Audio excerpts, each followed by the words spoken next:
এটা তো এলিয়েন। কই কই কই এলিয়েনও বিড়ি খায়?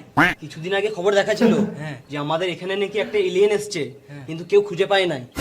খুঁজে পাবে কি করে? এলিয়েনটা তো রোহিতের কাছে আছে। দাঁড়া, রোহিতের গাঁটটা ফাটাচ্ছি, পুলিশকে ফোন করছি। হ্যালো পুলিশ, এলিয়েনটা রোহিতের কাছে আছে।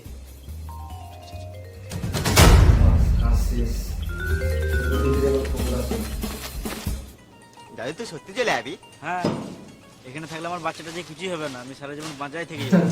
না তুই যাস না, তোকে এখানে বিয়ে দিয়ে দেবো, 3-4টে বিয়ে দিয়ে দেবো। চুপ আর মেরে দেবো। চুপ, আমাকে যেতে হবে। রোহিত একা ঘরের ভিতরে কার সাথে কথা বলছে? রোহিত, এই শুয়োরের বাচ্চাটা ঘরকে ঢুকালো, তাড়াতাড়ি ঘর থেকে বার কর না তো হেগে মুতে ভর দিবে। না বাবা কিছু করবে না, এ ভালো বটে। বেশি বকিস না তুই, এই শুয়োরটাকে যেখান থেকে এনেছিস সেখানে দিয়ে আয়। না বাবা এ শুয়োর নয়, এ এলিয়েন, এর নাম জাদু। আর তুমি আমার দাদু। বাপ রে আমার।